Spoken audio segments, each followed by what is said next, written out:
Now इसके आगे का पढ़ते हैं, some important reactions of dioxygen. इसका जो वीडियो है आज ही मैंने पोस्ट कर दिया है आप लोगों के लिए, आप लोग उस पर देख सकते हो, इसके पहले वाला है ना बेटा। अब आगे का पढ़ते हैं, यहाँ से मैं पढ़ाने वाला था आपको, मेटल से रिएक्शन करेगा तो भी ऑक्साइड बनाएगा और नॉन मेटल से रिएक्शन करेगा तो भी ऑक्साइड बनाएगा, ठीक है ना। जैसे कैल्शियम से रिएक्ट किया, कैल्शियम ऑक्साइड बना लिया, एल्युमिनियम से रिएक्ट करके Al2O3 बना लिया, P4 से रिएक्ट करके P4O10 बना लिया, इसमें कोई रॉकेट साइंस नहीं है, सिंपल सिंपल बात है। जिंक सल्फेट से रिएक्शन करके ZnO बनाया और SO2 बनाया, कभी कभी ZnSO4 भी बन सकता है डिपेंडिंग अपॉन दी टेम्परेचर।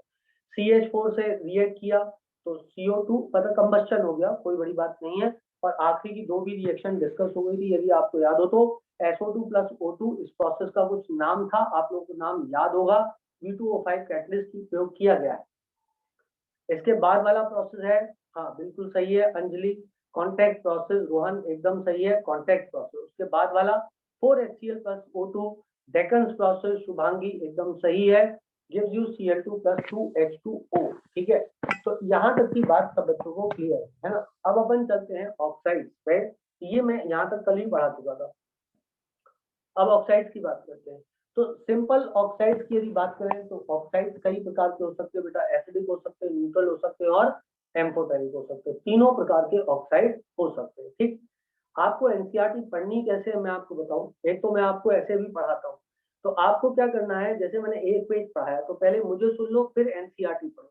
यदि एक आध लाइन कोई मुझसे मिस हो गई है, क्योंकि हो सकती है कभी कभार, तो कोई बात नहीं, उसको अंडरलाइन कर लो, लेकिन पहले मुझे सुन लो, एक पेज सुनो और उसके बाद उसी के साथ में एनसीईआरटी पढ़ो, या एक पैराग्राफ सुन लो उसके बाद एनसीईआरटी पढ़ो। ऐसे साथ में रखते हुए आप पढ़ोगे तो आपका रिवीजन एग्जाम टाइम में बहुत प्रॉपर हो जाएगा, अभी बोर्ड के लिए भी और बोर्ड के बाद भी, बोर्ड के बाद नीट के लिए और अभी बोर्ड के लिए हो जाएगा, ठीक है ना। डीएनए ब्लॉक की भी एनसीईआरटी तुम लोगों को चाहिए क्या? डीएनए ब्लॉक की भी एनसीईआरटी तुम लोगों को चाहिए क्या? अभी बोर्ड के लिए चाहिए क्या बेटा? बोर्ड के लिए अभी यूजफुल है, मतलब तुम लोगों को ऐसा लग रहा है बोर्ड के लिए भी चाहिए तुमको? ऑक्सीजन का फर्स्ट पार्ट आ गया है, आज सेकंड पार्ट रिकॉर्ड हो रहा है, बस आज हो जाएगा सेकंड पार्ट, दे देंगे आपको फटाफट, ठीक है ना। डीएनएफ भी मैं रिकॉर्ड कर देता हूँ फिर, बट आपके इसको देखने की स्पीड थोड़ी स्लो चल रही है, मैंने देखा बेटा। इसके देखने की, मैंने माना मोल कंसेप्ट जैसे मैंने अभी आप लोगों को दिया, आपने नहीं देखा वो तो मैं समझ रहा हूँ, तुम लोगों ने सोचा होगा कि एग्जाम के बाद मोल को देखेंगे, 11th के टॉपिक तुम लोग होल्ड कर रहे हो शायद, इसके बाद देखेंगे एग्जाम के बाद, जहां तक मेरा ख्याल है, तो कोई दिक्कत नहीं है, वो आप होल्ड कर रखो और उसके बाद देख लेंगे। जैसे सरफेस केमिस्ट्री में भी फर्स्ट लेक्चर काफी बच्चों ने देखा, सेकंड भी देखा, लेकिन फोर्थ लेक्चर मैंने देखा अभी तक शायद सिर्फ 200 बच्चों ने कुछ ऐसा देखा। तो अब मैं समझ रहा हूँ प्रैक्टिकल चल रहा है, बिल्कुल सही बात है, लेकिन सरफेस केमिस्ट्री 12th का चैप्टर है, उसको अभी देख लेना, वो अभी बोर्ड में काम आ जाएगा। ये भी 12th का चैप्टर है, ये भी बोर्ड में काम आ जाएगा, ठीक है ना बेटा।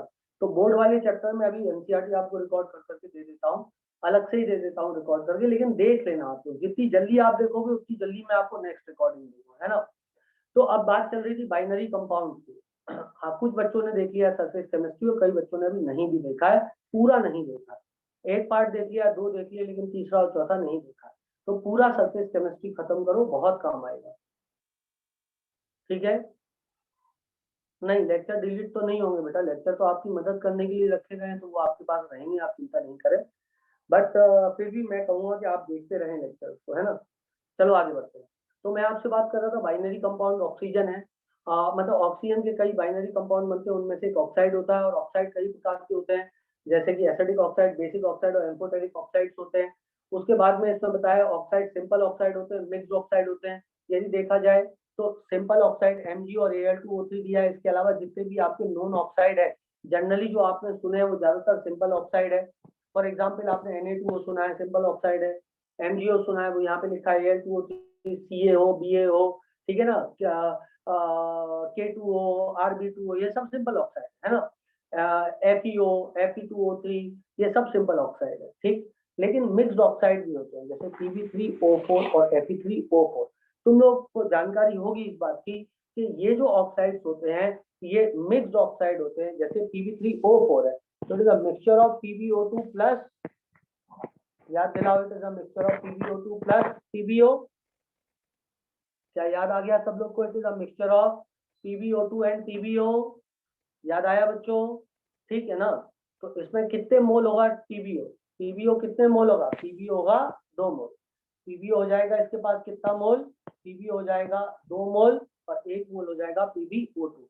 Similarly, Fe3O4 is a mixture of FeO and Fe2O3. FeO and Fe2O3 का मिक्सचर होता है क्या? Fe3O4 हो गया बेटा, 1:1 मोल हो जाएगा, 1:1 मोल हो जाएगा मिक्सचर में। क्या किसी को कोई दिक्कत है इसमें? होनी नहीं चाहिए। ठीक है बेटा, ये क्या थे? ये थे मिक्स्ड ऑक्साइड। अब आगे बढ़ते हैं, आगे बढ़ते हैं, आगे बढ़े बेटा। तो कुछ एसिडिक ऑक्साइड होते हैं। जनरली नॉन मेटल के ऑक्साइड कैसे होते हैं? एसिडिक होते हैं। और मेटल के ऑक्साइड कैसे होते हैं? बेसिक होते हैं। कुछ एम्फोटेरिक भी होते हैं, जैसे कि आपने एम्फोटेरिक ऑक्साइड के नाम खूब पढ़े हैं चैप्टर पीरियोडिसिटी में, याद करो।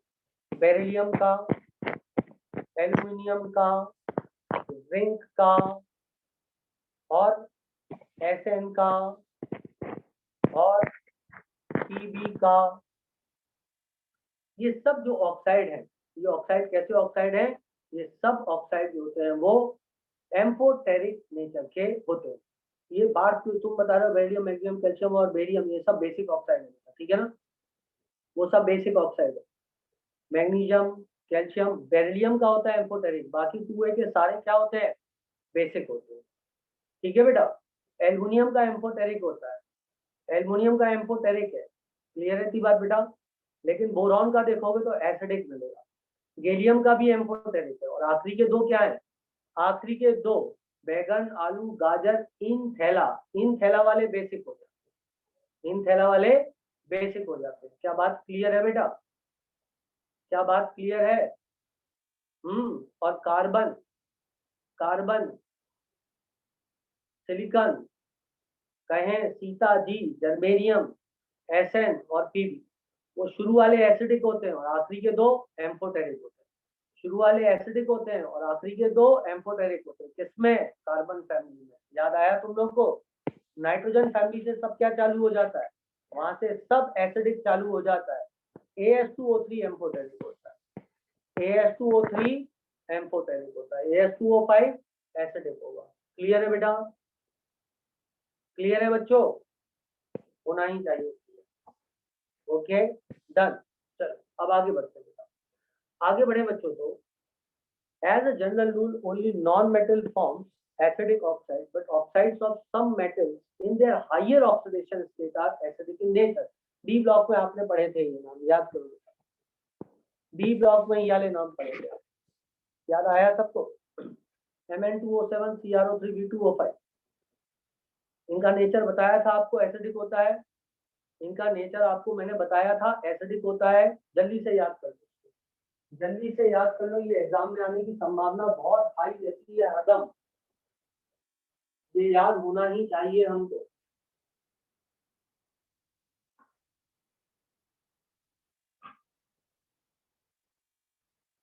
याद हो गया बेटा?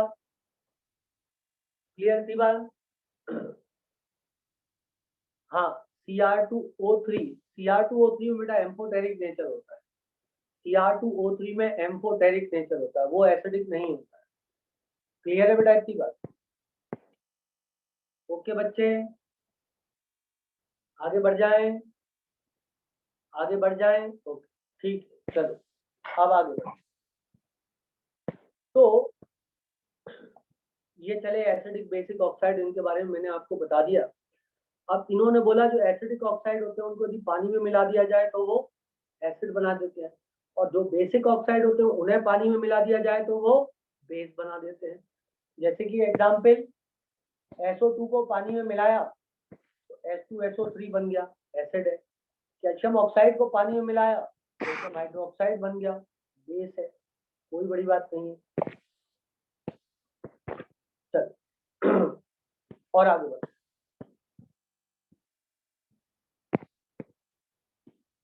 अब बोलता है some metallic oxide exhibit dual behaviour, जैसे कि Al2O3 का है। वो कैसा होता है? एम्फोटेरिक, तो दोनों के साथ रिएक्ट कर जाता है, एसिड के साथ भी और बेस के साथ भी। क्लियर है बेटा? एसिड HCl के साथ भी रिएक्ट किया है और बेस NaOH के साथ भी रिएक्ट किया है। कुछ ऑक्साइड न्यूट्रल होते हैं नेचर में, बहुत ही इंपॉर्टेंट फैक्ट है। कुछ ऑक्साइड न्यूट्रल होते हैं नेचर में, कार्बन मोनोऑक्साइड NO और N2O। से नो टू कार्बन मोनोऑक्साइड, हा। नो मतलब NO, टू कार्बन मोनोऑक्साइड और हा मतलब laughing gas। क्या बात क्लियर है बेटा? क्या बात सभी को क्लियर है? ये तीन कैसे हो गए? न्यूट्रल ऑक्साइड हो गए, कई बार बता चुका हूँ। चलो अब आते हैं हम एलोट्रोप्स पे। तो ऑक्सीजन के एलोट्रोप होते हैं, उसमें से एक एलोट्रोप इंपॉर्टेंट है, वो है ओजोन। ओजोन जो होता है too reactive to remain for long time in the atmosphere. Ozone में क्या होता है बेटा? ओजोन की स्टेबिलिटी इतनी ज्यादा नहीं होती, अभी बताऊंगा कि ओजोन का टूटना एक एक्सोथर्मिक प्रोसेस है, आगे चल के दिया हुआ है। पर ओजोन जो होता है अर्थ पे नहीं मिलता, मतलब अर्थ में यदि नीचे देखोगे आप तो ओजोन आपको एज सच नहीं मिलेगा, अदर देन कहीं आप बहुत ज्यादा हाई इलेक्ट्रिक करंट डिस्चार्ज कर रहे हो तो वहां पे हो सकता है O2 टूट जाए और टूट करके O रेडिकल बना दे और वो पास में मौजूद O2 के साथ में रिएक्ट करके O3 बना दे। वो हमको मिल सकता है यदि आप बहुत ज्यादा चार्ज क्रिएट करके बहुत स्ट्रॉन्ग इलेक्ट्रिक फील्ड क्रिएट कर दोगे, तो हो सकता है बेटा आपको कहीं स्ट्रॉन्ग इलेक्ट्रिक फील्ड बहुत ज्यादा मिल रहा है, तो फिर आपको हो सकता है वहां पर ओजोन का फॉर्मेशन मिल जाए। कोरोना डिस्चार्ज आपने फिजिक्स में पढ़ा होगा, कोरोना डिस्चार्ज आपने फिजिक्स में पढ़ा होगा। यदि कोई बहुत हाई चार्ज बॉडी है, यदि कोई बहुत हाई चार्ज बॉडी है, उसके पास में आप कोई शार्प चीज को ले जाओगे तो वहां पर बहुत सारा जो है वो पोटेंशियल जनरेट होता है और उससे जो है आपको कोरोना डिस्चार्ज दिखाई देता है, बिकॉज वहां पर क्या होता है ओजोन बन सकती है, ओजोन बन सकती है और करेक्टरिस्टिक स्मेल आती है O3 की वहां पर, एक करेक्टरिस्टिक स्मेल आती है O3 की वहां पर। हालांकि हमारे देश में ज्यादातर समय ऐसे एक्सपेरिमेंट कराए नहीं जाते, बातें सिर्फ थ्योरेटिकली बताई जाती हैं, लेकिन लैब में एक्सपेरिमेंट कराने के इंस्ट्रूमेंट ही नहीं होते हमारे पास में, तो बच्चों को इसका कोई ज्ञान नहीं होता है। लेकिन मैं आपको जो है बता रहा हूँ इस बात को, आपको इस बात पर भरोसा करना पड़ेगा। यदि आप विदेशी लेक्चर देखोगे तो वहां पर वो लोग अमीर हैं शायद, या ज्यादा उनके यहाँ पर सुविधाएं हैं, तो वहां पर वो लोग इस टाइप के एक्सपेरिमेंट कराते। वो हमारी तरह बड़ी बड़ी डेरिवेशन नहीं पढ़ते हैं, लेकिन वो बेसिक एक्सपेरिमेंट खूब अच्छे करते हैं। खैर आगे बढ़ते हैं। तो ओजोन का जो आपको वो दिखाई देगा, क्या नाम है वो मतलब कलर भी देता है दिखाई, लेकिन लैब कंडीशन में उसका कलर तो नहीं देगा दिखाई, लेकिन आपको एक करेक्टरिस्टिक स्मेल समझ में आती है, ठीक है ना।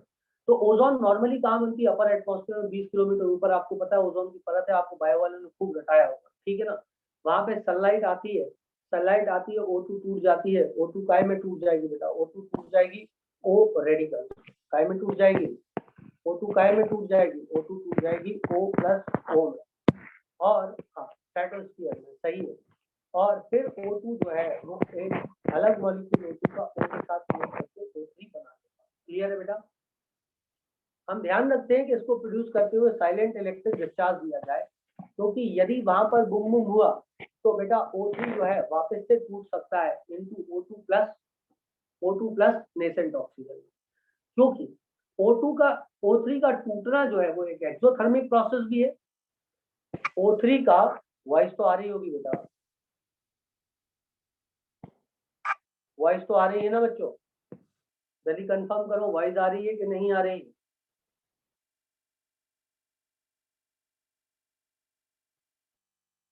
चलो मैं एक बार कोशिश करूँ, एक बार और कोशिश कर लेता हूँ, लो है तो एक बार कोशिश कर लेता हूँ। हाँ बच्चों ठीक है ना,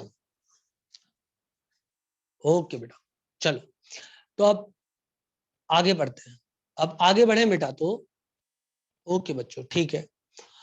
तो आगे बढ़े तो मैं आपसे बोल रहा था कि यदि हम इसको तोड़ दें, किसको तोड़ दें? O3 को तोड़ दें इनटू O2 प्लस O में, तो बेटा ये जो प्रोसेस होता है बच्चों, ये प्रोसेस जो होता है ये प्रोसेस एक एक्सोथर्मिक प्रोसेस होता है। इसका टूटना, O3 का बनना एंडोथर्मिक है, लेकिन O3 का टूटना एक्सोथर्मिक है, तो डेल्टा H की वैल्यू क्या हुई? नेगेटिव हो गई। और इसमें एंट्रोपी भी बढ़ रही है, क्योंकि एक स्पीशीज डिस्ट्रॉय होकर के दो स्पीशीज बन रही है, तो इसका मतलब एंट्रोपी पॉजिटिव हो गई, तो डेल्टा जी की वैल्यू कितनी हो जाएगी, ओवरऑल नेगेटिव हो जाएगी, क्योंकि डेल्टा एच नेगेटिव है और डेल्टा एस पॉजिटिव है। तो माइनस टी डेल्टा एस की वैल्यू नेगेटिव होगी और डेल्टा एस तो नेगेटिव है ही, तो डेल्टा जी नेगेटिव हो गया। अब डेल्टा जी नेगेटिव मतलब प्रोसेस स्पॉन्टेनियस। हालांकि कई बच्चों के दिमाग में ये बात आती है कई बार कि सर यदि प्रोसेस स्पॉन्टेनियस है तो फिर O3 बना ही क्यों, O3 तो खत्म हो जाना चाहिए, O3 का टूटना बैकवर्ड डायरेक्शन में स्पॉन्टेनियस प्रोसेस है। बिल्कुल सही है। तो वो पूछेगा फिर O3 बनी क्यों रहती है, वो तो पूरी पूरी टूट जानी चाहिए। एक्चुअली बेटा आपने केमिकल काइनेटिक्स में पढ़ा होगा, प्रोसेस कोई भी हो उसकी एक एक्टिवेशन एनर्जी होती है। तो जब वो एक्टिवेशन एनर्जी मिल जाएगी तभी जो है O3 का विघटन होगा। कुछ ग्राफ ऐसे बनेगा, एक्सोथर्मिक है ना, पर you need to have necessary activation energy for that purpose. ये एनर्जी जो इतनी है वो आपको चाहिए रहेगी, जिसको आप बोलते क्या हो, जिसको आप बोलते हो activation energy for forward reaction, EAF। याद है बेटा? तो जब तक ये ना मिल जाए तब तक हम ये नहीं कह सकते श्योरिटी, तब तक जो है O3 बना रहेगा। और ये एनर्जी मिल जाएगी तो O3 टूटना चालू हो जाएगा और फिर वो टूटने में इतनी एनर्जी जनरेट कर देगा कि नेक्स्ट O3 जो होगा वो इस एनर्जी की प्रेजेंस में टूटने लग जाएगा। और जब तक मटेरियल रहेगा, जब तक O3 रहेगा अवेलेबल, तब तक ये रिएक्शन आगे बढ़ती रहेगी। क्या मेरी बात सब बच्चों को क्लियर है बेटा? कोई दिक्कत कोई परेशानी तो नहीं है ना? इसीलिए हम कंसंट्रेशन ओजोन का यदि मान लो किसी जगह पे 10% से ज्यादा कर दो, if concentration of ozone is greater than 10%, तो a battery of ozonizer can be used and pure ozone can be condensed in vessels surrounded by the liquid oxygen। ठीक है, मतलब हम प्योर ओजोन को यदि प्राप्त करना चाहे लिक्विड स्टेट में तो लिक्विड ऑक्सीजन के द्वारा घेर दें। ऑफ कोर्स लिक्विड ऑक्सीजन में क्या होता है, लिक्विड ऑक्सीजन जो होगी बहुत लो टेम्परेचर पर रहेगी तो वो इसको भी ठंडा कर देगी और इसके ठंडा होने से ये अपनी लिक्विड स्टेट में आ जाएगा। अच्छा, जो प्योर ओजोन होता है it is a pale blue gas, लेकिन जैसे जैसे कंसंट्रेशन बढ़ता है वैसे वैसे इंटेंसिटी ऑफ द कलर बढ़ता जाता है। तो और कंसंट्रेशन प्योर गैस जो होती है वो ब्लू गैस होती है, जबकि लिक्विड जो होता है डार्क ब्लू होता है और सॉलिड जो होता है वो ब्लैक होता है। मतलब कंसंट्रेशन बढ़ने से कलर की इंटेंसिटी बढ़ रही है। क्लियर है बेटा? Next, ozone has characteristic smell and small concentration is harmless. लेकिन यदि कंसंट्रेशन 100 ppm के ऊपर चला गया तो फिर ओजोन जो है हार्मफुल हो सकती है, क्योंकि ओजोन रेडिकल प्रोड्यूस करेगी और ओजोन यदि रेडिकल प्रोड्यूस करेगी तो हमारे लिए वो 10 तरह की समस्याएं क्रिएट कर सकता है। ब्रीदिंग प्रॉब्लम हो सकती है, अनकंफर्टेबल लगेगा, हेडेक होगा, नौशिया होगा, ये सारी चीजें। नौशिया मतलब आप समझते हो फीलिंग ऑफ वॉमिटिंग आती है। ओजोन थर्मोडायनेमिकली अनस्टेबल होता है, पहले ही मैं आपको बता चुका हूं, विद रिस्पेक्ट टू ऑक्सीजन, क्योंकि डिकम्पोजिशन इज एक्सोथर्मिक प्रोसेस और एंट्रोपी इज पॉजिटिव। इन दोनों इफेक्ट के कारण ओजोन का ऑक्सीजन में कन्वर्जन एक आसान क्रिया हो गई, बस नेसेसरी एक्टिवेशन एनर्जी आपको देनी पड़ेगी। It is not really surprising, therefore, high concentration of ozone can be dangerously explosive. Clear है बेटा इतनी बात? अब अपन आते हैं ओजोन के केमिकल रिएक्शंस कुछ दी होंगी। पहले, due to the ease with which it liberates the atom of nascent oxygen, वो क्या करता है, ऑक्सीडाइजिंग एजेंट का काम कर सकता है, पावरफुल ऑक्सीडाइजिंग एजेंट होता है। O3 आसानी से नेसेंट ऑक्सीजन दे देता है। तो जैसे PbS हुआ तो वो O2 को कन्वर्ट करके, PbS हुआ तो O3 PbS को PbSO4 में कन्वर्ट कर देगा। आयोडाइड हुआ तो उसको I2 में कन्वर्ट कर देगा।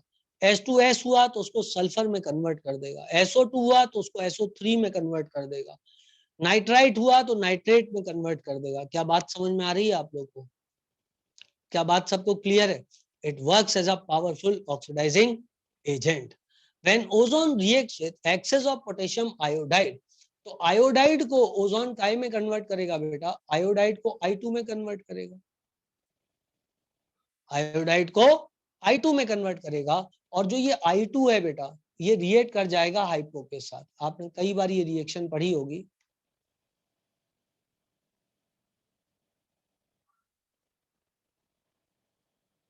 आयोडाइड कन्वर्ट्स टू I2 और जो I2 होता है बेटा वो रिएक्ट कर जाता है Na2S2O3 के साथ and that forms 2NaI plus Na2S4O6.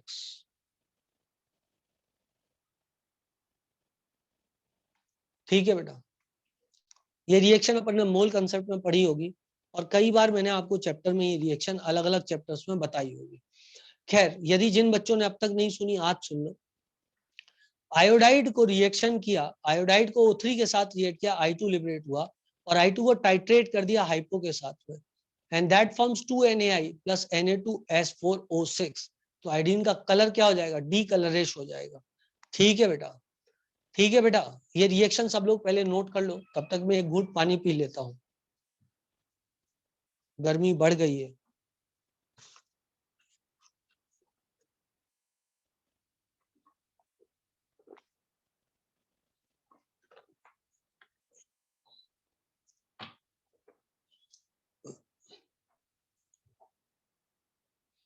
पढ़ लिया बेटा यहां तक?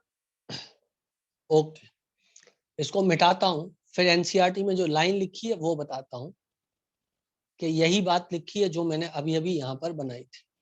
देखो बेटा क्या बोलता है, बोलता है when ozone react with excess of potassium iodide solution buffered with borate buffer, iodine is liberated which is titrated against a standard solution of sodium thiosulfate, जिसे अपन हाइपो बोलते हैं।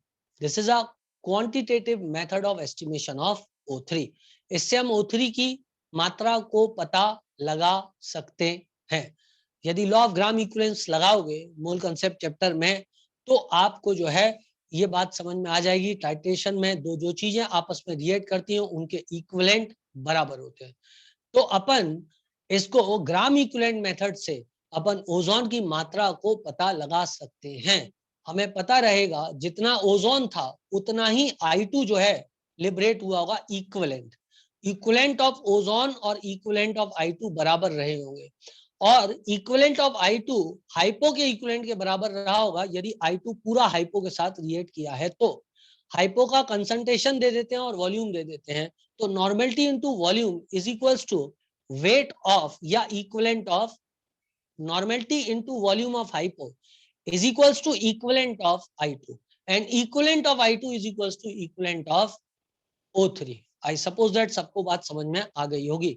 ग्राम इक्विवेलेंट कंसेप्ट क्या बोलता है? A reacts with B to give C, so equivalent of A is equal to equivalent of B is equals to equivalent of C। क्या बात चमकी सब लोगों को? A reacts with B to give C, तो इन तीनों के इक्विवेलेंट बराबर होते हैं लॉ ऑफ ग्राम इक्विवेलेंस के द्वारा। अब आपने जो ये C है वो I2 था, उसको रिएक्ट कराया D के साथ और आपको मिला E। आपको इसके इक्विवेलेंट दिए हुए हैं, आपको इसकी नॉर्मेलिटी भी दी है हाइपो की और आपको इसका कंसंट्रेशन भी दिया है। तो क्या आप N1V1 करके N1V1 बराबर या इसका नॉर्मेलिटी डी का नॉर्मेलिटी मतलब हाइपो का नॉर्मेलिटी इनटू उसका वॉल्यूम बराबर इक्विवेलेंट ऑफ सी आ जाएगा और इक्विवेलेंट ऑफ सी बराबर इक्विवेलेंट ऑफ ओजोन हो जाएगा। आई होप सो मैं अपनी बात आपको समझा पाया हूँ और आपको बात समझ में आ गई होगी। आ गई क्या बेटा सबको बात समझ में? जल्दी से हाँ ना बोल दो तो अच्छा लगे। आ गई है, ओके बच्चों आगे बढ़ते हैं। Experiments have shown that nitrogen oxide combine very rapidly with the ozone। Okay very good. Nitrogen oxide जो होते हैं NO जो होता है वो ओजोन के साथ बहुत रैपिडली कंबाइन करता है। तो जो लोग बेटा ये अपना एरोप्लेन ले लेकर के हवा में उड़ते हैं, जेट प्लेन्स वगैरह लेकर के हवा में चले जाते हैं, ऐसा मान लो ये मेरा जेट प्लेन है, इसको लेके मैं ओजोन की लेयर से जा रहा हूं, तो इसका जो फ्यूल होता है उसका जो एग्जॉस्ट होता है जो बाहर निकालता है वो निकालता है NO। क्या बात क्लियर है बेटा? वो क्या निकालता है? NO निकालता है। और ये जो NO है वो बहुत तेजी के साथ रिएक्ट करता है O3 के साथ और NO2 बना देता है और O2 बना देता है। सुंदर नहीं बना पाया मैं O3, लेकिन आप मेरी भावनाओं को समझ गए होंगे। क्या बात समझ में आ गई बेटा? तो ये रिएक्ट करके क्या बना देगा बच्चों? ये रिएक्ट करके यहाँ पर NO2 बना देगा और प्लस क्या बन जाएगा, O2 बन जाएगा और रिएक्शन बहुत फास्ट होगी। तो आप यदि सुपरसोनिक प्लेन्स ओजोन लेयर से क्रॉस करोगे तो उस लेयर का डिस्ट्रक्शन होना चालू हो जाएगा, वहां पर प्रेजेंट ओजोन गैस खत्म होना चालू हो जाएगी। क्या बात समझ में आ रही है सब लोगों को? क्लियर है? ओके बच्चों, ऊपर लिखा हुआ है यही बात आगे समझाइए लोगों। Now, another threat to the ozone layer is probably the freons, radicals बेटा। ये जो फ्रियॉन्स होते हैं, जो फ्रियॉन्स होते हैं ये रेडिकल जनरेट करते हैं, और जब रेडिकल जनरेट होते हैं बेटा तो ये रेडिकल जो है वो O2 के साथ कंपीट करते हैं रेडिकल दूसरे से कंबाइन करने में। तो ऑक्सीजन रेडिकल हो सकता है इन फ्रियॉन के द्वारा जनरेटेड रेडिकल से कंबाइन हो जाए और वो O2 से कंबाइन ना हो पाए, तो ओजोन फिर नहीं बन पाएगी। क्या बात क्लियर है बेटा सब लोगों को? इसलिए आजकल बैन कराया गया है उन फ्रिजेस को जिनसे कि इस टाइप के पदार्थ बाहर निकलते हैं। क्लियर है बेटा? ओके, अब आगे बढ़ते हैं। आगे बात करें तो the two oxygen oxygen bond length in ozone molecule are identical. बहुत बढ़िया, क्योंकि यहां पर हमको स्ट्रक्चर कुछ ऐसा देखना है, रेजोनेंस मिलेगा। क्लियर है बेटा? क्लोरोफ्लोरोकार्बन्स को बोलते हैं बेटा फ्रियॉन। ऑर्गेनिक केमिस्ट्री में आपने पढ़ा होगा बच्चे, क्लोरोफ्लोरोकार्बन को बोलते हैं फ्रियॉन्स। एक पूरी कैटेगरी है, एक पूरा क्लासिफिकेशन है फ्रियॉन्स का। इधर से इधर आएगा और ये इधर से इधर जाएगा, दोनों का बॉन्ड ऑर्डर सेम होगा, दोनों का बॉन्ड ऑर्डर सेम होगा। क्या बात क्लियर है बेटा? दोनों का बॉन्ड ऑर्डर सेम होगा। और यदि कोई आपसे ये पूछता है बच्चों, तो ये भी इंपॉर्टेंट क्वेश्चन है कि ओजोन में इस ऑक्सीजन के ऊपर कौन सा चार्ज बोलते हैं उसको? एक सेकंड बेटा, याद करो कौन सा चार्ज, मेरे दिमाग से एकदम वर्ड नहीं आ रहा मेरे दिमाग में। कौन सा चार्ज बोलते हो जो एटम पे रहता है?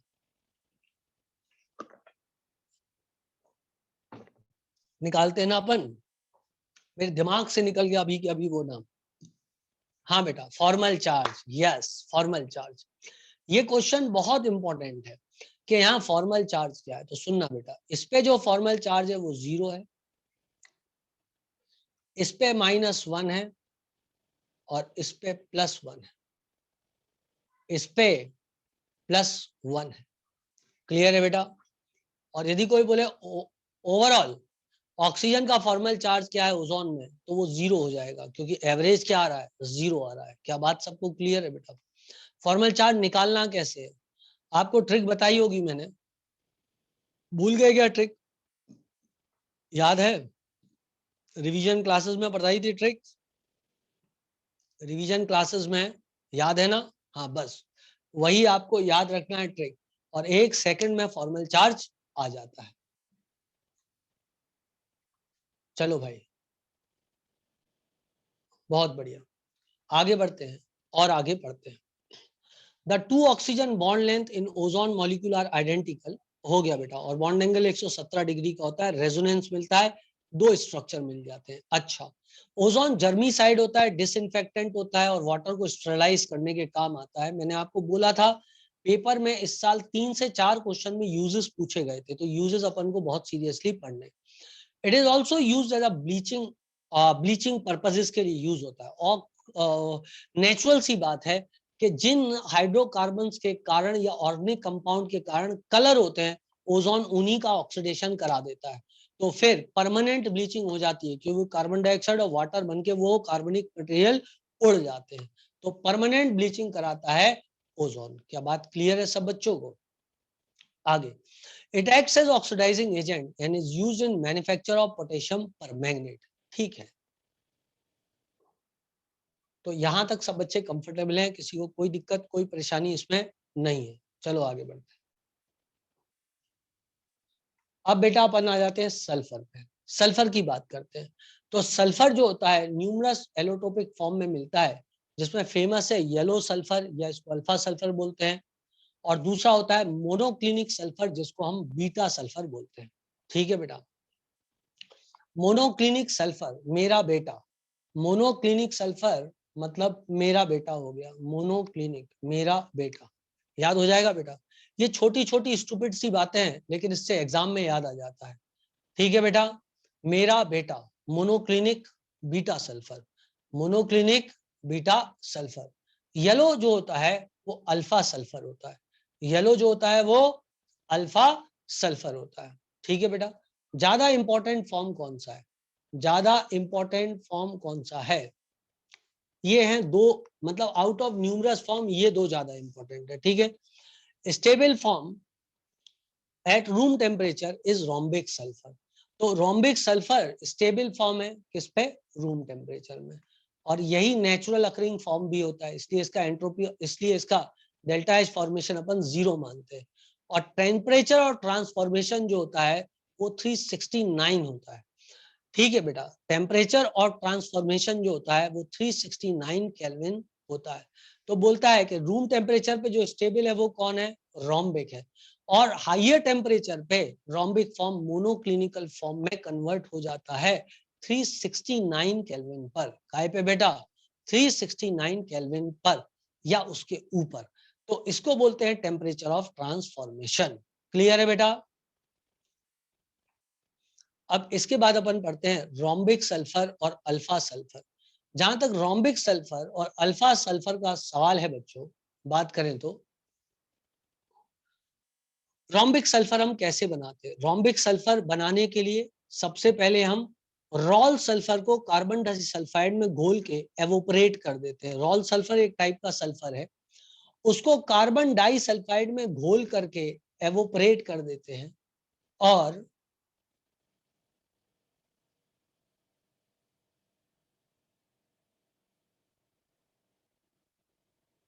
ये कर दिया एवोपरेट, कंडेंस कर लेंगे, जो सल्फर प्राप्त होगा उसको बोलेंगे रोम्बिक सल्फर। रॉल सल्फर को कार्बन डाइऑक्साइड में घोल करके एवोपरेट कर देंगे, जो सल्फर प्राप्त होगा वो होगा रॉल सल्फर। कार्बन डाइसल्फाइड बेटा यहाँ सॉल्वेंट के रूप में यूज करते हैं, वाटर में तो सॉल्युबल होगा नहीं, इसलिए बच्चे। ठीक है, it is insoluble in water but dissolves to some extent in benzene, alcohol and ether. It is readily soluble in carbon disulfide. आराम से कार्बन डाइसल्फाइड में soluble हो जाता है। कुछ अमाउंट तक बेंजीन, अल्कोहल और ईथर में भी होता है, परंतु वाटर में इनसॉल्युबल होता है। कौन बेटा, रोम्बिक सल्फर, जो कि है अल्फा सल्फर। अब मानो हमें मोनोक्लिनिक सल्फर या बीटा सल्फर बनाना है। मेरा बेटा मोनोक्लिनिक मतलब बीटा सल्फर। यहां पर हम क्या करते हैं, यहां पर हम जो हमें रोम्बिक सल्फर हमारे पास है उसको हम पहले पिघला लेते हैं, पहले उसको मेल्ट कर लेते हैं, फिर ठंडा कर देते हैं। उसमें जब मेल्ट करके ठंडा कर देंगे हम, तो यहाँ एक पपड़ी जम जाएगी, एक लेयर जम जाएगी। ठीक है बेटा, जैसे दूध में लेयर जम जाती है ना बेटा, मलाई जम जाती है, ऐसे एक लेयर जम जाएगी। उस लेयर में 2 छेद कर देंगे, और उन छेद से अपन जो सोल्यूबल फॉर्म में सॉल्यूशन बचा है उसको बाहर निकाल लेंगे। पीछे जो है कुछ नीडल्स बच जाएंगी,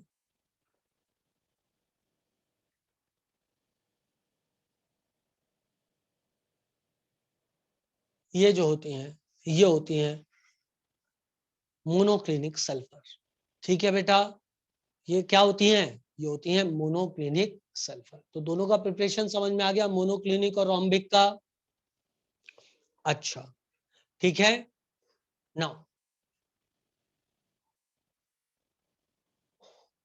colourless needles of beta sulphur is form. Okay बेटा, हाँ, जो निडल्स थी वो मोनोक्लिनिक सल्फर थी, एकदम सही बेटा। ठीक है, अब आगे बढ़ते हैं, आगे बढ़ते हैं। बोथ रोम्बिक और टेम्परेचर और ट्रांजिशन मैंने पहले ही बता दिया। Both rhombic and monoclinic sulphur have S8 structure. इनका S8 क्राउन जैसा स्ट्रक्चर होता है, क्राउन शेप स्ट्रक्चर इनका होता है। ठीक है बेटा, कुछ ऐसा हो जाएगा 1 2 3 4 5 6 7 8। दिस इज क्राउन, क्राउन बन गया बेटा ये। आई होप सो सबको दिख रहा होगा क्राउन, जिन्हें नहीं दिख रहा है उन्हें अब दिख गया होगा।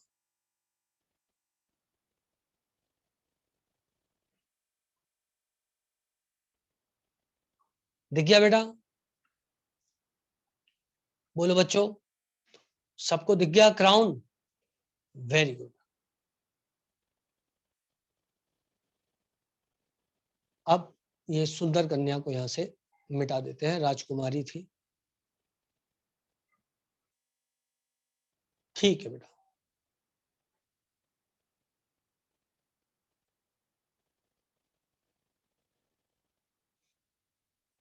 अब बच्चों ठीक है ना, अब ये एसेट के रूप में मिल रहा था आपको, इसके अलावा ये एसेट के ही रूप में नहीं मिलता है, ये और भी रूप में मिल सकता है, S6 के रूप में मिल सकता है। S6 के जो रूप में मिलता है उसमें बोट और चेयर शेप सुना होगा तुम लोगों ने, ऑर्गेनिक केमिस्ट्री में। देखो चेयर लाइक फॉर्म बना रहा है, कैसा बना रहा है?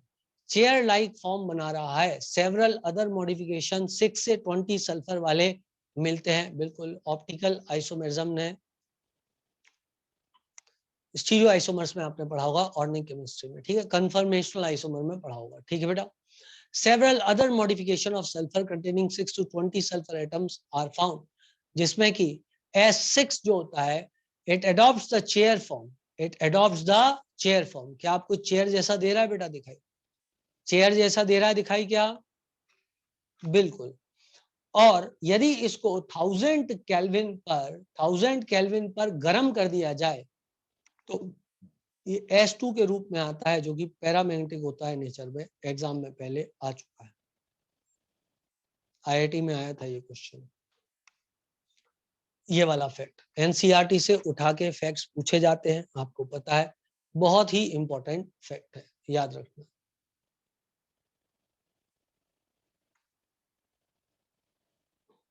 ठीक है बच्चों, S2 कैसा होता है नेचर में? पैरामैग्नेटिक, जैसे O2 होता है वैसे। अब चलो ऑक्साइड्स ऑफ सल्फर पे जाते हैं। सल्फर डाइऑक्साइड इज फॉर्म्ड, हाँ पैरामैग्नेटिक होता है, याद रखना। Sulfur dioxide is formed together with little 6 to 8% sulfur trioxide when sulfur is burnt in air or oxygen। तो सल्फर O2 के साथ रिएक्ट करके SO2 बना रहा है, ठीक है, एक मेथड हो गया। दूसरा बेटा SO3 जो होता है वो रिएक्ट कर लेता है 2H प्लस आयन के साथ, H2SO3 बना देगा। कोई बड़ी बात है क्या यहाँ पर? कोई बड़ी बात नहीं है, सिंपल सिंपल लिटिल स्टार है। इसके अलावा FeS2 का ऑक्सीडेशन करा दो, जब इसका ऑक्सीडेशन होगा तब भी बच्चों Fe2O3 और SO2 गैस बन जाएगा, ठीक है ना बेटा? कोई बड़ी बात नहीं है, सिंपल था ये, बिल्कुल दिक्कत की बात नहीं थी, एकदम सरल और सिंपल था। The gas after drawing is liquefied under pressure and stored in steel cylinders। Gas जो है लिक्विफाई करने के बाद में अपन स्टोर कर देते हैं स्टील के सिलेंडर्स में, ठीक। चलो अब आगे बढ़े। प्रॉपर्टीज, सल्फर डाइऑक्साइड कैसी गैस होती है? ऑफ कोर्स बेटा कलरलेस गैस होती है, ठीक है। वोल्केनो फटते हैं ना तो यही वाली गैस निकल के बाहर आती है, और कलरलेस होती है, आती हुई दिखती नहीं, लेकिन इसका जो स्मेल है वो पंजेंट स्मेलिंग है, तो अपन गंध सूंघ के ही भाग सकते हैं, वैसे सफोकेशन होने लग जाता है तो आदमी वैसे ही भाग जाता है। And is highly insoluble in water, और पानी में highly soluble in water, sorry highly soluble in water. It liquefies at room temperature under a pressure of 2 atmosphere and boils at 263 Kelvin, ठीक है। बॉइलिंग पॉइंट याद नहीं रखना है, लेकिन इजीली लिक्विफाई हो सकता है, ये अपन चैप्टर गैसियस स्टेट से समझ सकते हैं, ठीक है। Now sulphur dioxide when pass through the water forms a solution of sulphurous acid. कोई बड़ी बात नहीं, जैसे कार्बन डाइऑक्साइड कार्बोनिक एसिड बनाता है, ये सल्फ्यूरस एसिड बनाता है। और सल्फ्यूरिक जो SO2 गैस होती है उसकी कुछ कुछ प्रॉपर्टीज CO2 से मिलती जुलती है, याद करो, पढ़ाया था कि नहीं पढ़ाया था? कार्बन डाइऑक्साइड और SO2 की प्रॉपर्टीज कुछ कुछ मिलती जुलती हैं, याद करो।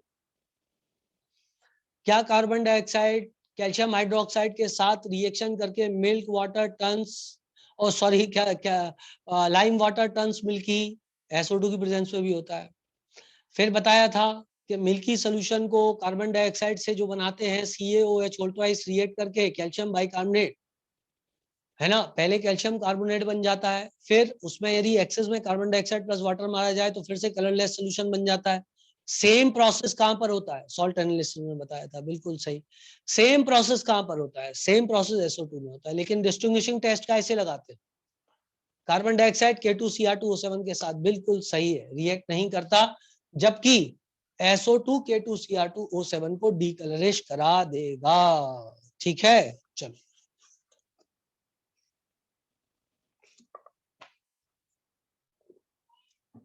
जल्दी से पढ़ लो, इतना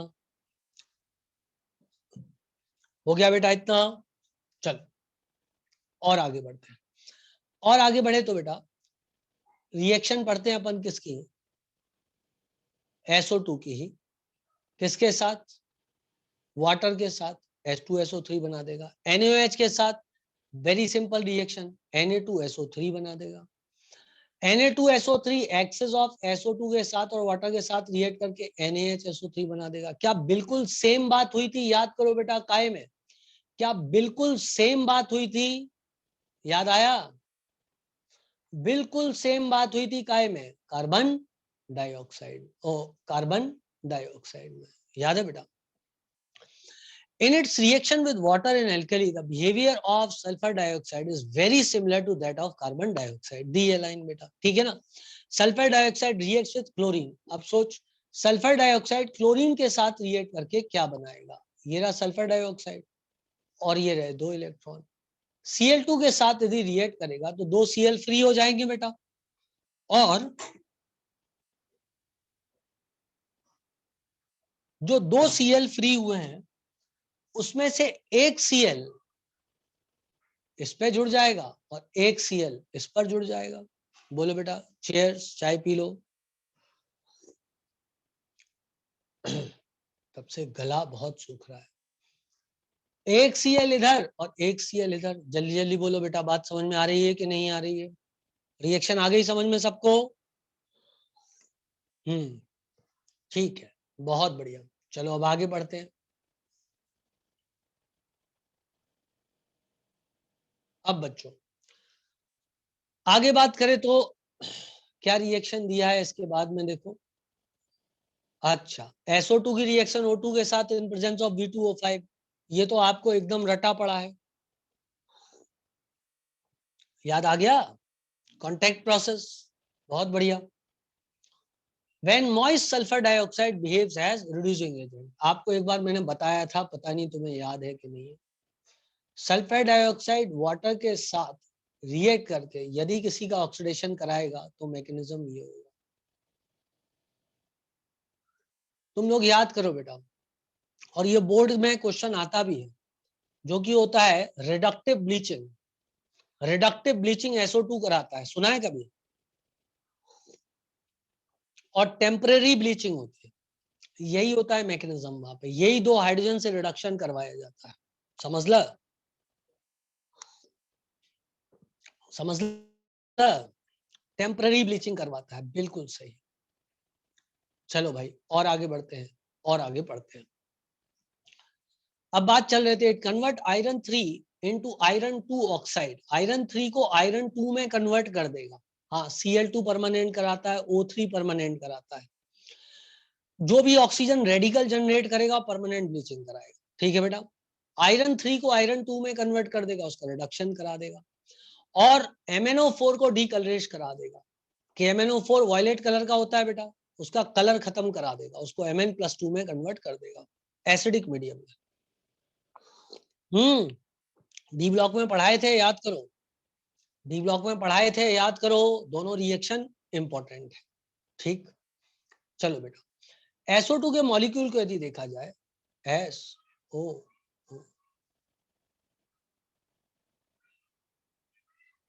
ये 6 इलेक्ट्रॉन है, ये 6 इलेक्ट्रॉन है, तो ये SO2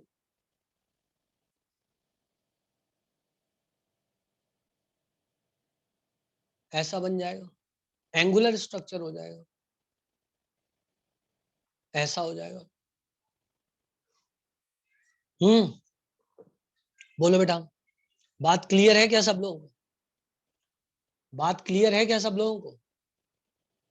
100% क्लियर है, ठीक है, ओके।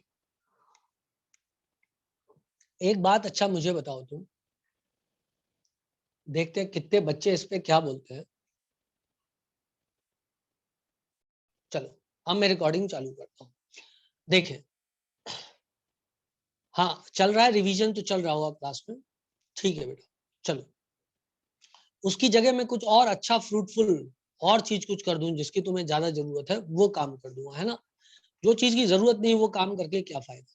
कुछ भी बेटा, जैसे ऑर्डिनरी के पीछे के चैप्टर्स है, जैसे कि पीछे के चैप्टर होते हैं, इन्वायरमेंटल केमिस्ट्री हुआ, केमिस्ट्री इन एवरीडे लाइफ हुआ, ये चैप्टर्स जनरली टीचर्स कम पढ़ाते हैं, बच्चों को कम आते भी हैं। तो उस टाइप के चैप्टर जो है वो अपन देख सकते हैं, ऐसा है। जैसे मेडिसिन वाला एक चैप्टर है ना, वो चैप्टर हुआ। ऐसे ही जो आपका ऑर्गेनिक केमिस्ट्री का पहला चैप्टर है, जिसमें आप सोचो आप क्रोमेटोग्राफी आ रहा है, अब क्रोमेटोग्राफी कौन क्लास के अंदर पढ़ा रहा है, नहीं पढ़ा रहे हैं। तो ऐसी चीजें रिकॉर्ड कर दें जो लोग जनरली नहीं पढ़ाते हैं, या आप जिन क्लास अटेंड नहीं करते हो, टीचर ने पढ़ाया हो, जो भी रीजन रहा हो, लेकिन कुछ ऐसी चीजें रिकॉर्ड कर दें। फिर समझे बात को, जीओसी रिकॉर्ड करने से क्या फायदा है?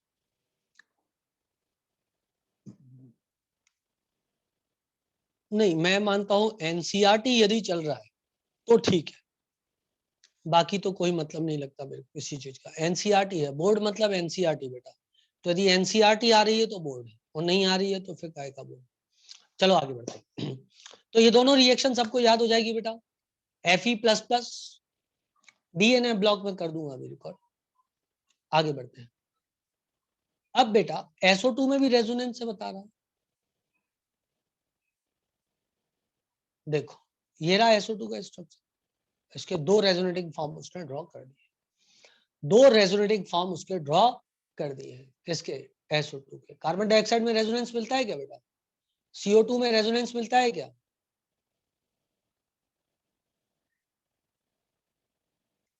मिलता है क्या? बिल्कुल मिलता है, 100% मिलता है। इधर से लोन पेयर इधर कूदता है और ये इधर चला जाता है। दो रेजोनेटिंग स्ट्रक्चर CO2 में भी मिलेंगे। क्या बात क्लियर है बच्चों? इसी प्रकार SO2 में भी मिलेगा, सेम मैकेनिज्म SO2 में भी मिलेगा, बस इधर एंगुलर स्ट्रक्चर होगा। ठीक है बेटा, इसको इधर से इधर कूदा दो, इसको इधर से इधर कूदा दो, दो रेजोनेटिंग स्ट्रक्चर आपको मिल जाएंगे। आ गया बेटा समझ में? इसी प्रकार CO2 में भी मिलेंगे। Sulphur dioxide is used in refining of petroleum and sugar, bleaching of wool and silk, as a anti chlor. Anti chlor मतलब क्लोरीन को खत्म करने के काम आता है। अभी थोड़ी देर पहले पढ़ा था बेटा, SO2 + Cl2, याद आया? याद आया? SO2 + Cl2 क्लोरीन को हटा देगा, कलर भी हटा सकता है क्योंकि वो रिडक्टिव ब्लीचिंग करता है, डिसइंफेक्टेंट के रूप में काम लाते हैं और प्रिजर्वेटिव के रूप में काम लाते हैं। Sulphuric acid, sodium hydrogen sulphide, calcium hydrogen sulphide are manufactured from sulfur dioxide. Liquid SO2 is used as a solvent to dissolve number of organic and inorganic chemical. Uses पढ़ने हैं, इंपॉर्टेंट होता है। Clear है बेटा? अब हम आ जाते हैं ऑक्साइड्स ऑफ सल्फर में। ऑक्साइड्स ऑफ सल्फर में सल्फ्यूरस एसिड, तो सबको पता है ये सल्फ्यूरस एसिड है, सिंपल सिंपल लिटिल स्टार है, दिख रहा है H2SO3, एक और ऑक्सीजन लगा दो H2SO4 आ जाएगा, सिंपल है। H2H2O8 इसे मार्शल्स एसिड बोलते हैं, पर डाइसल्फ्यूरिक एसिड जो आपको अभी दिखाई दे रहा है, वेरी इंपॉर्टेंट। इसमें परऑक्सी लिंकेज होता है जो कि बीच में दे रहा है आपको दिखाई, इसमें परऑक्सी लिंकेज होता है जो कि इधर दे रहा है आपको दिखाई, ये -1 में, याद है बेटा? ये काय में है? -1 में बीच वाले दोनों ऑक्सीजन, ये दोनों ऑक्सीजन -1 वाले, और साइड वाले सब -2 वाले, इसको मार्शल्स एसिड भी बोलते हैं। ये कौन सा है बेटा? ये कैरोज एसिड है, H2H2O7। पायरोस सल्फ्यूरिक एसिड, ओ सॉरी कैरोज नहीं, कैरोज गलती से बोल दिया मैंने, ओलियम है। कैरोज एसिड क्या होता है? वो होता है H2SO5। याद आया बेटा?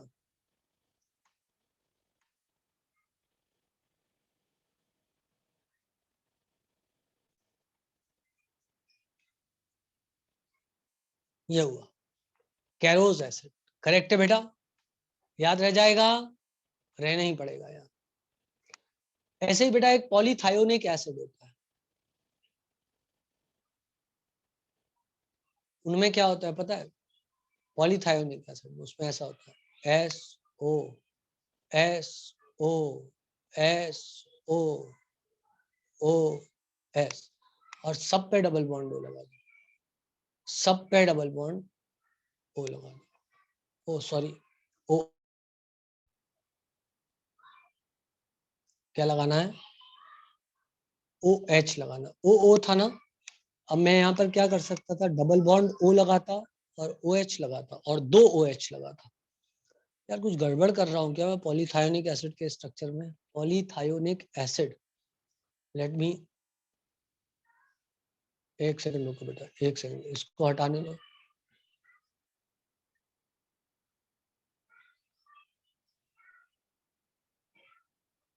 पॉलीथायोनिक एसिड के स्ट्रक्चर में एक डबल बॉन्ड O लगा देते हैं, एक OH लगा देते हैं और सिंगल बॉन्ड। यदि ऐसा किया तो कचरा हो जाएगा। क्यों कचरा हो जाएगा? क्योंकि चलो मैं नेक्स्ट क्लास में तुमको बताता हूँ, मेरे दिमाग से निकल गया है, और जो चीज दिमाग से निकल गई उसको गलत बताना सही नहीं है ना। पॉलीथायोनिक एसिड में क्या स्ट्रक्चर होता है उसका, अभी अभी दिमाग में था और अनफॉर्चुनेटली दिमाग से निकल गया, लेकिन मैं गलत नहीं बताऊंगा, जो बताएंगे सही बताएंगे, ठीक है ना बेटा? उसके भी ये तो सही है, एसओ स्ट्रक्चर होता है, लेकिन एस पे कितने OH लगा होता है, कितना डबल बॉन्ड लगा होता है, वो मेरे दिमाग से निकल रहा है और मैं उस पर रिस्क नहीं लूंगा। हाँ, अब शायद मुझे सही याद आ गया होगा। नहीं नहीं नहीं नहीं नहीं, नहीं। क्योंकि ऐसा चलता है एसएस लिंकेज, उसमें 2 सवाल पूछे जाते हैं, इसमें एसएस लिंकेज देखो। हाँ, उसमें शायद स्ट्रक्चर ऐसा है, स्ट्रक्चर आखिरी में OH आ जाता है, OSO फिर ऐसा चलता है और डबल बॉन्ड O और डबल बॉन्ड O लगा होता है और सब में सल्फर होते हैं। अब याद आ गया, अब याद आ गया बेटा, याद आ गया। Sulphur sulphur sulphur sulphur sulphur sulphur, ये डबल बॉन्ड O, ये डबल बॉन्ड O और ये OH और ये N टाइम्स। कभी कभी चीजें दिमाग से निकल जाती हैं। ये आ गया। अच्छा विराज, तुम यही बोल रहे थे बेटा, बहुत बढ़िया बच्चे। ठीक है बेटा, ये पॉलीथायोनिक एसिड का स्ट्रक्चर है और ये पूछा जाता है, और इसमें स्पेशली क्वेश्चन क्या पूछते हैं वो मैं आपको बताता हूँ। इसमें क्वेश्चन पूछते हैं कि एसएस लिंकेज कितने हैं। अब आप टोटल सल्फर गिन लो पॉलीथायोनिक एसिड में कितने हैं, उसमें से -1 कर देना, एसएस लिंकेज आपको मिल जाएगी। क्या बात समझ में आ रही है बेटा? यदि किसी ने बोला पॉलीथायोनिक एसिड में, अब यहाँ पे सल्फर कितने टोटल, 1 2 3 4 5 दे रहे हैं मेरे को दिखाई, यदि N हटा दूं तो, यदि N हटा दूं तो 5 दे रहे हैं दिखाई बेटा। तो टोटल एसएस लिंकेज कितने दे रहे हैं दिखाई, 1 2 3 4, तो N-1 जो टोटल सल्फर है उससे -1 कर देना। एक बार आईआईटी में क्वेश्चन आ चुका है। चलो आगे बढ़े और आगे पढ़ते। अब आता है बेटा सल्फ्यूरिक एसिड। सल्फ्यूरिक एसिड का मैन्युफैक्चर पहले भी अपन पढ़ चुके हैं, ये किसी ना किसी चैप्टर में थोड़ा थोड़ा। पॉलीसल्फ्यूरिक एसिड को बनाने के लिए, सॉरी सल्फ्यूरिक एसिड को बनाने के लिए सबसे पहले सल्फर डाइऑक्साइड बना लो बेटा। सल्फर डाइऑक्साइड बनाने का क्या तरीका है, सल्फर को ऑक्सीजन के साथ रिएक्ट कर दो या FeS2 को O2 के साथ रिएक्ट कर दो, आज दोनों बताए थे, SO2 बन जाएगा। जो SO2 बना है उसको SO3 में कन्वर्ट करना, यही है मेन पेंच इस रिएक्शन का। अब क्या करते हैं अपन, SO2 को SO3 में कन्वर्ट करते हैं बाई V2O5 कैटलिस्ट, और फिर बना लेते हैं SO3, जिसको अपन पानी में मिला करके सल्फ्यूरिक एसिड डायरेक्ट नहीं बनाते हैं, बल्कि क्या करते हैं, SO3 को, याद है बेटा आप लोगों को, डायरेक्टली सल्फ्यूरिक एसिड ऐसे नहीं बनाया जाता है क्योंकि रिएक्शन हाईली एक्सोथर्मिक होती है। तो हम क्या करते हैं, absorbs SO3 in H2SO4 to give oleum, और जो ओलियम होता है उसमें स्लोली वाटर मिलाया जाता है और फाइनली जो है अपन बना लेते क्या है, sulphuric acid. The flow diagram for manufacture of sulfuric acid is shown in figure 7.7. The SO2 produced is purified by removing dust and other impurities such as arsenic compound. The key step is formation of SO3 from SO2. Reaction exothermic होती है, reversible होती है, and the forward reaction leads to decrease in volume. Obvious सी बात है, दो gases Mitke 3 मोल मिटके 2 मोल बने, मतलब volume घटा है. रिएक्शन एक्सोथर्मिक है तो लो टेम्परेचर पर रिएक्शन फॉरवर्ड डायरेक्शन में ज्यादा जाएगी, और फॉरवर्ड डायरेक्शन में नंबर ऑफ मोल्स कम है तो प्रेशर बढ़ाने पे रिएक्शन फॉरवर्ड डायरेक्शन में जाएगी लीच-एटलर्स प्रिंसिपल. क्या याद आ गया सबको?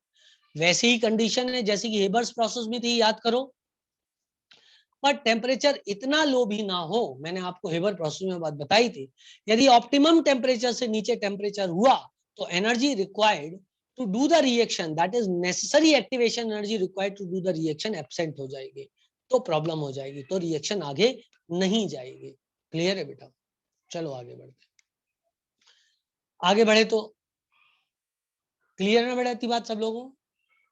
इनने कंडीशन दी है 720 केल्विन उसका ऑप्टिमम टेम्परेचर और 2 बार पे प्रेशर 2 बार रहता है. In practice the plant is operated at a pressure of 2 बार. चलो भाई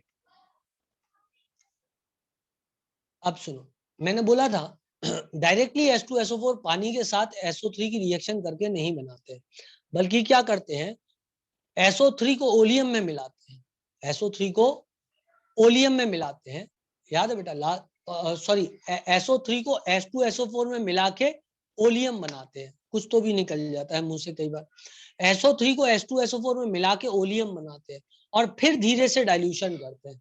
dilution of oleum with water give H2SO4 of desired concentration. Reaction highly exothermic होती है, इसलिए डायरेक्टली ऐसा नहीं करना चाहिए. In the industry, 2 steps are carried out simultaneously to make the process continuous one and also to reduce the cost. ठीक है बेटा. अब sulphuric acid colourless dense oily liquid होता है, स्पेसिफिक ग्रेविटी 1.84 होती है, और acid freezes at 283 kelvin and boiling point 611 होता है. ऑब्वियस सी बात है, भी वाटर से काफी ज्यादा है.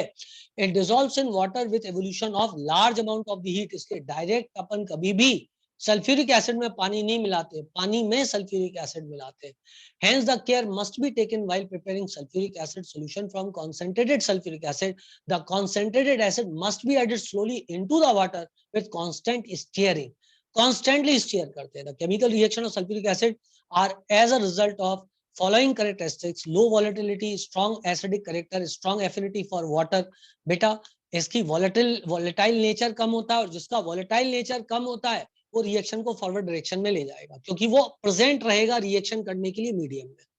स्ट्रॉन्ग एसिडिक करेक्टर होता है. वाटर के प्रति स्ट्रॉन्ग एफिनिटी होती है. आप याद करो बेटा, डिहाइड्रेटिंग एजेंट के रूप में यूज होता है. और ability to act as oxidising agent in aqueous solution. H2SO4 moderate oxidising agent होता है जब कॉन्सेंट्रेट होता है. याद करो, मैंने आपको पढ़ाया है कई बार. बोलो बेटा, बताया है कि नहीं बताया? इसलिए H2SO4 कॉन्सेंट्रेटेड की प्रेजेंस में HBr और HI हम प्राप्त नहीं कर सकते. समझ गए बात को? HCl तो प्राप्त कर सकते हैं, लेकिन HBr और HI प्राप्त नहीं कर सकते कॉन्सेंट्रेटेड H2SO4 की प्रेजेंस में. तुरंत रिडक्शन हो जाएगा, I2 प्लस H2O बन जाएगा. क्या बात चमक गई है? बहुत इंपॉर्टेंट है बेटा.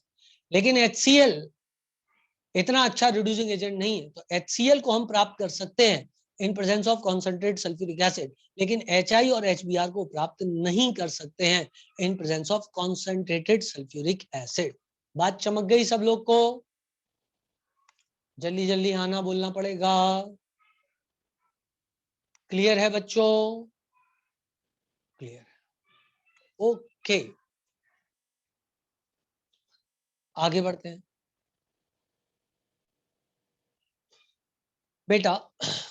जो सल्फ्यूरिक एसिड होता है स्ट्रॉन्ग एसिड होता है, तो उसका जो K वैल्यू होता है वो काफी ज्यादा हाई होता है. ठीक है बेटा. जो K2 की वैल्यू होती है रिलेटिवली कम होती है. आप आयनिक इक्विलिब्रियम चैप्टर में कई बार पढ़ चुके हो. एक H+ आयन जाने के बाद दूसरे H+ आयन जाने की टेंडेंसी कम होती जाती है. फिर भी हम सल्फ्यूरिक एसिड एक अकेला ऐसा एसिड है, स्ट्रॉन्ग एसिड, जिसको कि अपन अपने नोन वर्ड में और भी हो सकते हैं, लेकिन हमारे नोन वर्ड में जो अपन कॉमन पढ़ते हैं उनमें इसको अपन कंप्लीटली डिसोसिएट कर देते हैं, 2 मोल H+ आयन ले लेते हैं जब अपन पीएच का कैलकुलेशन करते हैं। याद करो बेटा, अपन इसकी नॉर्मेलिटी निकालते हुए वैलेंसी फैक्टर 2 ले लेते हैं, डिसोसिएशन अल्फा की वैल्यू दी नहीं होती सल्फ्यूरिक एसिड में। याद आया सब लोगों को बेटा? वो 2 × 10⁻⁵ M(S2SO4) कैलकुलेट द पीएच, और बच्चा लिख देता है 6 - 2 × 10⁻⁵ मतलब 5 - log 4। याद आया कि नहीं आया? याद आया कि नहीं आया? याद आया? स्ट्रॉन्ग एसिड्स के पीएच को कैलकुलेट करने का एक मैंने छोटू सा वीडियो बनाया था, मैंने डाला भी है 1 घंटे का।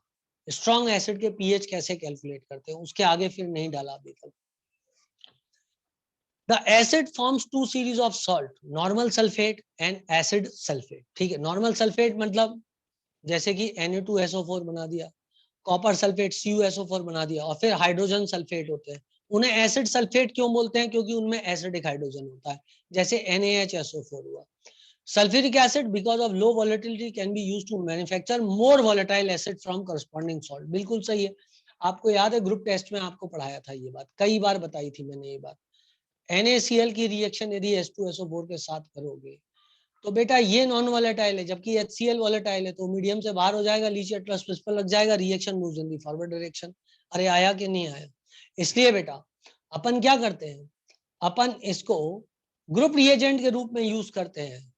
ग्रुप 2 में याद करो बेटा, ग्रुप 1 में जब मैंने लिया था आपको एसिडिक रेडिकल्स में, तो डाइल्यूट HCl लिया था या डाइल्यूट H2SO4 लिया था, और ग्रुप 2 में मैंने कॉन्सेंट्रेटेड H2SO4 लिया था। आधी जनता को तो याद ही नहीं होगा। क्लोराइड, ब्रोमाइड, आयोडाइड, इनके केस में लिया था, नहीं याद है। कुछ लोगों को याद है, भावना को याद है, सिर्फ भावना को ही याद है, अरमान को भी याद है। ओके ठीक है, चलो और भी बच्चों को याद है, खुशी की बात है। चलो भाई अब इधर जाओ, देखो बेटा वो बोल रहा है concentrated sulfuric is a strong dehydrating agent, many wet gases can be dried by passing through the sulfuric acid। लेकिन एक बात याद रखना कि वो wet gases सल्फ्यूरिक एसिड से रिएक्शन ना कर जाए। जैसे आपसे कोई पूछे क्या अमोनिया को ड्राई कर सकते हैं in presence of sulphuric acid, तो आंसर होगा नो। क्यों? क्योंकि अमोनिया जो है सल्फ्यूरिक एसिड से रिएक्ट करके अमोनियम सल्फेट बना लेगा, तो ड्राई थोड़ी ना किया। तो जिस चीज को ड्राई करो वो चीज सल्फ्यूरिक एसिड से रिएक्ट ना करे, सिर्फ सल्फ्यूरिक एसिड वहां से पानी खींच ले। क्लियर है बेटा? Sulphuric acid removes water from organic compound. आप कभी एक्सपेरिमेंट करो घर में, आपके पास यदि सल्फ्यूरिक एसिड हो तो थोड़ा चीनी ले लो और चीनी के ऊपर थोड़ा सल्फ्यूरिक एसिड डाल दो, लेकिन थोड़े सावधान रहना, सल्फ्यूरिक एसिड डेंजरस चीज होती है। और आप थोड़ा हट जाओ तो आप देखोगे चेयरिंग हो जाती है, पूरा काला काला। आपने सांप बनाया होगा दिवाली पे, दिवाली पे सांप बनाते हो आप लोग? दिवाली पे सांप बनाया है? वो छोटी सी एक गोली आती है उसमें आग लगा दे, बिल्कुल सांप जैसा बनता हुआ दिखाई देता है, बिल्कुल सांप जैसा बनता हुआ आपको दिखाई देगा। इंटरनेट पे आपको कई वीडियोस मिल जाएंगे इससे रिलेटेड। ठीक है, चेयरिंग ऑफ कार्बन करते हैं, कॉन्सेंट्रेट सल्फ्यूरिक एसिड मिलाना बेटा। ठीक है बेटा, और hot concentrate sulphuric acid moderate oxidising agent होता है। मैंने आपसे बोला था मॉडरेट होता है, स्ट्रॉन्ग नहीं होता है। तो इसका जो एसिडिक करेक्टर है वो इसका जो ऑक्सीडाइजिंग करेक्टर है वो HNO3 से कम होता है, लेकिन H3PO4 से ज्यादा होता है। ठीक है बेटा, ये क्वेश्चन बन जाएगा एग्जाम में कि ऑर्डर ऑफ ऑक्सीडाइजिंग नेचर, तो number 1 nitric acid, number 2 sulphuric acid and number 3 phosphoric acid. बहुत बढ़िया क्वेश्चन बनता है इस साल के एग्जाम के लिए।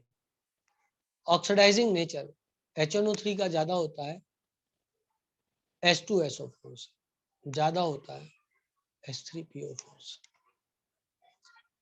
आ जाएगा बेटा, यदि एग्जाम में आया तो कर दोगे? ठीक, अच्छा एक रिएक्शन दी है कॉपर के साथ रिएक्शन, देखो बेटा सल्फ्यूरिक एसिड ऐसे ही टूटता है ना,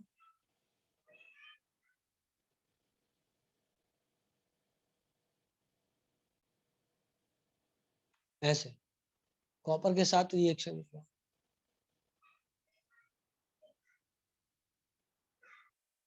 copper plus oxygen plus H2SO4, this will give what?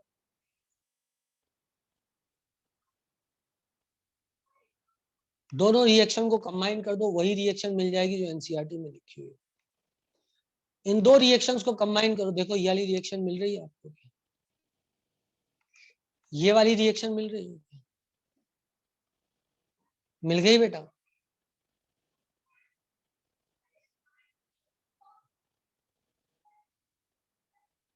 ओ ने मारा ओ को, copper plus 2H2SO4 give you cupric sulphate plus 2H2O plus SO2 gas, चमका, सिंपल है। आई होप सो सब बच्चों को बात समझ में आ गई है, किसी को कोई दिक्कत यहाँ पर नहीं है। अब सेम रिएक्शन सल्फर के साथ और सेम रिएक्शन कार्बन के साथ होगी, कैसे? सेम जो अभी बना था वहां पर, याद करो बेटा, अभी क्या हुआ था, H2SO4 टूट गया था, H2O plus SO2 plus O में, सोचो कार्बन के साथ 2O रिएक्ट कर जाएगा, CO2 बना लेगा। अब ऊपर 2O लेना है, मतलब ऊपर वाली रिएक्शन को 2 से मल्टीप्लाई करो, तो carbon plus 2H2SO4 give you CO2 plus 2H2O plus 2SO2, हो गई बेटा रिएक्शन। सल्फर, कार्बन की जगह सल्फर ले आओ बच्चों, SO2 बन जाएगा। ऊपर वाली रिएक्शन में नेसेंट ऑक्सीजन एक ही है, तो ऊपर वाली रिएक्शन को बैलेंस करने के लिए 2 से मल्टीप्लाई कर दो, सेम रिएक्शंस आ जाएंगी जो एनसीईआरटी में दी हुई हैं। क्या सबको समझ में आ रहा है बेटा? रटना तो नहीं पड़ेगा, सबको समझ में आना है, रटना तो नहीं पड़ेगा ना। चलो अब ये लो भाई, sulphuric acid is very important industrial chemical. एक नेशन की, एक जमाने में तो यही था बेटा, एक नेशन की तरक्की इस बात पर निर्भर करती थी कि उस नेशन का सल्फ्यूरिक एसिड कंजम्पशन कितना ज्यादा है, क्योंकि इसका मतलब इंडस्ट्रियल प्रोडक्शन उतना ही वहां पे अच्छा चल रहा है। It is needed for manufacture of 100 of other compound and also in many industrial processes. The bulk of sulphuric acid product is used in manufacture of fertiliser जैसे ammonium sulphate, super phosphates, other uses in intermediate, detergent industry में, metallurgical applications में, cleaning agent के रूप में, before enamelling, electroplating में, galvanising में, storage batteries में and manufacture of nitrocellulose product में, और लेबोरेटरी रिएजेंट के रूप में तो इसका यूज होता ही है। क्या बात क्लियर है बेटा सब लोगों को? ये हो गए बच्चों यूजेस। अब आज की बात जो है वो खत्म हुई, आज ग्रुप 16 खत्म हो गया है। अब मैं आपको रिकॉर्ड करके दूंगा ग्रुप 17। ग्रुप 18 ऑलरेडी रिकॉर्ड करके दे चुका हूं, इसलिए उसकी अब आवश्यकता नहीं है। ग्रुप 18 सबके पास है, जिनके पास अभी भी नहीं है वो बच्चे